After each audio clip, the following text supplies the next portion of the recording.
What's up, Elite Army? This is your kinda well, kinda toxic host, Sarah Rittendale, bringing you another episode of Wellish. Saying no has always been and still is a challenge for me. It makes me feel like I'm being rude, like I'm being an asshole. Like, I want to say like people aren't going to like me, which I guess is kind of like a part of it, but it's more so that I just think I'm being like not nice by not saying yes to people, which is obviously deep rooted in my habit of people pleasing, or my old habit of people pleasing, I should say. I say it in that voice, but it's true. Like, I really don't feel like I do that anymore, but I do definitely still struggle when it comes to saying no. I say no, I do, but it is uncomfortable for me. Every time that I'm in the position to say no, it makes me feel afraid. It makes me just feel like straight up uncomfortable. I do it. I fight through the discomfort, but I can't lie about the fact that it does make me feel that way. You asked me to hang out. I mean, I'm going to text you back my reasonable, kind way of saying no, but I'm still going to whip my phone across the room and not make eye contact with it for the next like hour and a half for sure, because I'm so afraid, you know, of what maybe the person's response will be, even though it's never not that bad, whatever. Or if it's in real life, I'll be like, that's not my favorite, or maybe not this time. I don't always use the word no, but I make sure to honor myself by saying no. So I'm working on it, you know, and these responses, like, they're not bad responses. They're actually ones that I'm going to recommend to you later on in the episode. But saying no can be really uncomfortable, and you might not say it as aggressively as maybe you think you're supposed to, or as aggressively as you pictured it in your head. But as long as you can set the intention to say no in your head and follow through as much of the time as possible, or in whatever way works for you as often as possible, it feels really good, like I said, to honor yourself in that way and to be advocating for yourself. And you're really living a life at that point that you want to be living, because you're the one deciding what to do with your life, instead of just leaving it up to whatever the people in your life suggest around you and you just having to fucking say yes all of the time. I also think it's rude not to say no when you want to say no. I have a really strong value of people being honest in my life, and if I can't trust that their yes is an honest yes, that makes me uncomfortable. It makes me feel almost mistrusting, and it makes me feel like I'm being misled. Like, just think about how many times you've hung out with somebody because you didn't know how to say no. It really makes me question how many times people said yes to hanging out with me because they didn't want or know how to say no.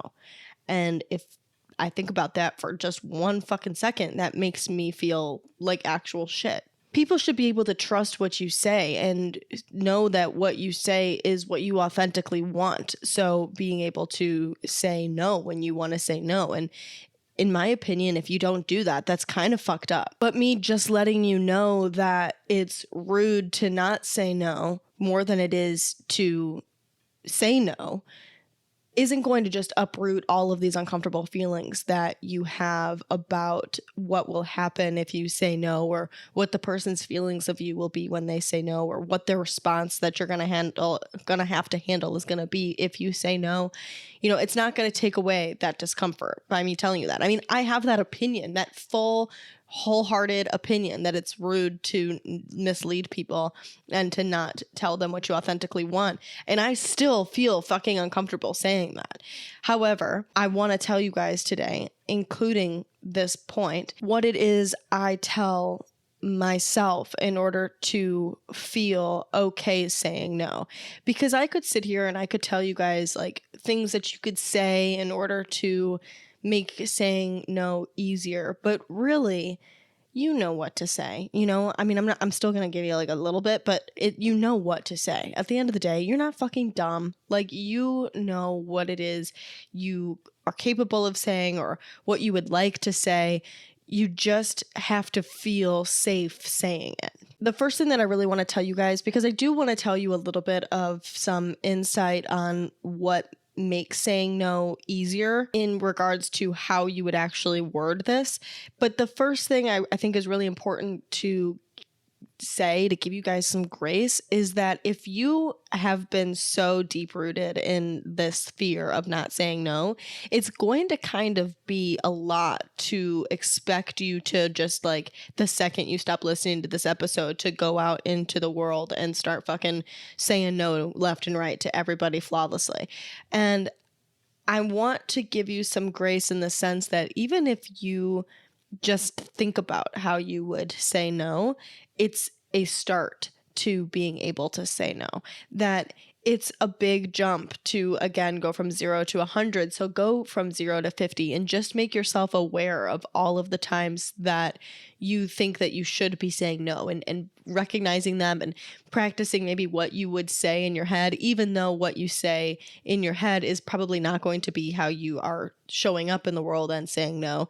But if you just become hyper aware of all of those areas, it's going to be the first stepping stone to get there. And my guess, if you do this, of what's going to happen is you're going to get angry. You're going to feel angry and guilty every time that you know that you should have said no, but you didn't, that you didn't live authentically, that you're not doing what it is that you want to do, that you're not following through on what it is you want to be intentional about.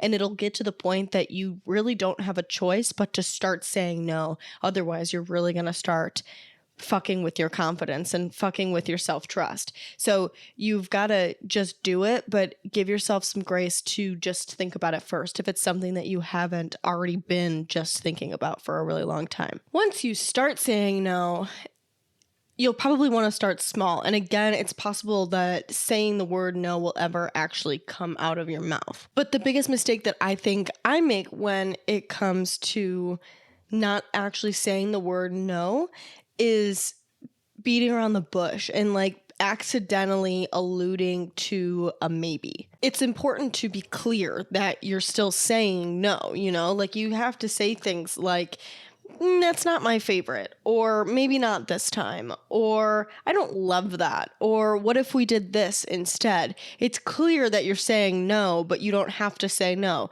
And saying just that, like you don't have to fucking say this long ass like explanation or sentence in order to get your point across. You just say, well, that's not my favorite, or maybe not this time, you know, and maybe not this time, but how about next weekend? Because that's what I do all of the time. And that's cool if you actually do want to get together next weekend. But a lot of the times I'll do that because, again, I feel like it makes up for me being rude, and it's still not me just being able to say no. And now I'm setting myself up for having to do it fucking again next weekend when I'm the one that suggested it. And now I do seem rude. So making sure that you're sticking with what it is you actually want and not failing like halfway through because you're still too scared or uncomfortable. Another way to say no is just saying how you feel, saying things like, if somebody asks you to hang out, being like, I just really don't have a lot of energy right now, I think I'm just going to stay in, is a perfectly fine response. Saying how you feel is vulnerable and honest, and normally people will understand and not perceive that as rude. And honestly, if they do, they're fucking weird. Or let's say somebody tries to give you hand-me-downs. You can say something like, you know, I'm really trying to recreate my closet right now, so I'm trying really hard to be picky with what I'm bringing in, which, trust me, is really hard for me because I love hand-me-downs. I love buying stuff. I love taking new things, but I'm just trying to be diligent with this one thing that I'm trying to do. I hope you can understand. And people will probably relate to that and totally get it because, again, you're just saying the truth. You're saying how you feel, but you're still saying no. So how do we get a grip on that impulse to just have to say yes, or to say maybe next weekend, or to allude to a maybe because we're too afraid to say no in its entirety? I think the best way for me to move through this is these reminders that it is okay to say no. And this is what I say to myself when, I'm starting to feel that coming up. I just have to keep reminding myself that it is okay to say no. So let me tell you why it is okay to say no. And these are the things that, depending on the situation, I will say in my head to comfort myself and make me feel validated and make me feel like, I'm okay. I'm not fucking doing anything wrong. It's respecting your own needs, whether that's you needing to rest or you needing to get something taken care of that day, or you needing to put a little bit more into your relationship, or you needing to put a little bit more time into your family life. Like whatever it is, it's respecting the things that you need. And again, like if you just need to take care of yourself, like if you just need to have some one-on-one time because this is the only free couple hours that you have to do nothing and somebody asks you to fill it with a hangout, you can say no. Just because you technically are available during that time, it's important to prioritize that time for yourself, especially if it's something that you're looking forward to. And, that's another reason that I think it's okay to say no, is that you're preventing yourself from feeling resentment or feeling burnout because you're filling your entire fucking schedule with things to do because you don't know how to say no, and you never have a moment to just like lay on your couch and eat pizza and watch Sex and the City. Like there's not ever a moment to just chill, and it causes you like to have all of these like pent up feelings. You can only do it for so long. Like you can only fucking move at lightning speed and do all of the things for so long before you start to like really let it catch up to you and really start to feel, completely not okay with doing anything ever at all. But it's really just being able to maintain that balance in your life and allocating time to what you want to allocate time to benefit you, to benefit your goals, to, again, like nurture your relationships.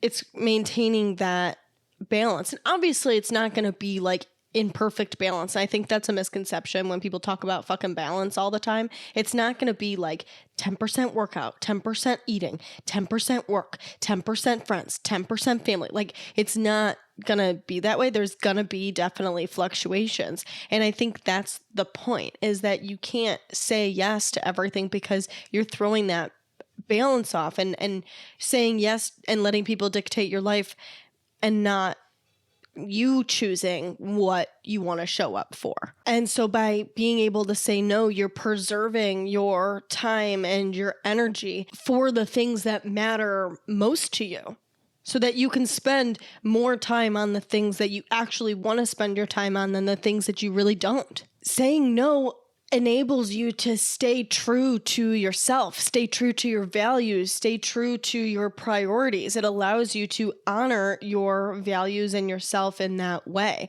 So it's obviously okay to say no so that you're able to honor those values, so that you can see what your priorities are, so that you can recognize what your values are. And when you recognize what your values are, you can apply that to other areas of your life. And a lot of the time that comes up from these opportunities to say yes or no to something.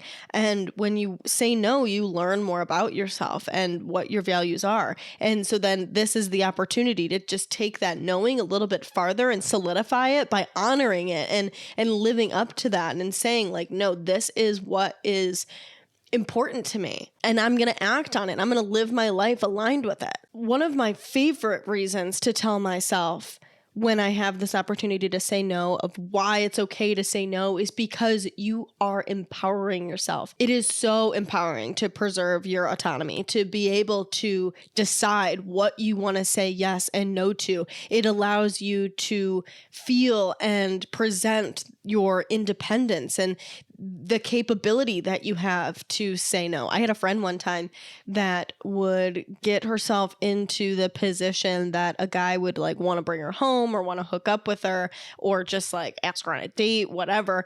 And she did it intentionally to say no, that because she thought that it was empowering to be able to tell these men no, because she had been living at everybody else's will for so long, letting guys push her around and tell her what she was worth and what she wasn't. And so when she got out of her last relationship, she like went balls to the wall, putting herself into positions to be able to tell men no, literally strictly to empower herself. Now, I don't know if I necessarily agree with that, just because that's kind of like fucking rude to do to people, like to lead them on and then shut them down and reject them, because, you know, that builds their own fear of rejection. So not saying that I necessarily agree with it, but I just think it's really like telling of how empowering that is, and how you can, you know, do such a 180 by feeling no worthiness and then almost getting high off of the empowerment that you feel from telling the people that controlled your life for so long no. Because it so is empowering to take ownership of your choices and your actions. It really makes a statement to other people, but it makes a statement to you that you have the ability to control your own life, especially if you're the type of person that tries to fucking control everything in their life, because you cannot control everything. This is an area of your life that you can control, because you can control what your priorities are, what your values are, what you want to say yes and no to, so that you can actually live in alignment with your best self and not feel obligated to please everybody else at your own expense. Saying no promotes your own self-respect. It sends this message that you prioritize your own well-being and you prioritize your own needs. And when you send that message to other people, it sends that message back 10 times harder to you. Ultimately, saying no is an act of self-love. It allows you to honor yourself and live authentically in a way that is important to you, that values yourself and promotes your own self-worth and self-trust for following through on what you say you're going to do. Again, all of these factors that go into what it really means to love yourself. Do you love yourself enough to live in your authenticity, to live in a world that you create and cultivate, and not just leave it up to the decisions and opinions and needs and values of other people? Give yourself permission to create a life that you desire. Thank you for tuning in to day 15 of the 28 Days of Self-Love. Make sure to subscribe to the show so you can tune in tomorrow for day 16, where we're going to be talking about, are you ready? This is going to be kind of a flip from what we were just saying yes, because I didn't realize how much of an issue that is for people, because I was so prone to saying no all the time. And then I realized that it actually is something that people struggle with, and I myself struggle with in other areas. So I don't want to give too much away. We're going to be talking about it tomorrow, and it'll be good. It's not contradicting what we're talking about today. It's building actually on what we're talking about today. So tune in for that episode tomorrow. Thank you again for listening to the 28 Days of Self-Love. I really, really appreciate all of the positive feedback that I've gotten from you guys so far, and I can't wait to continue the series with you guys. We're about halfway through, so I just appreciate the hell out of you guys and all of your feedback. Make sure your day kicks ass. Don't forget you're elite as fuck. I'll talk to you guys tomorrow about saying yes.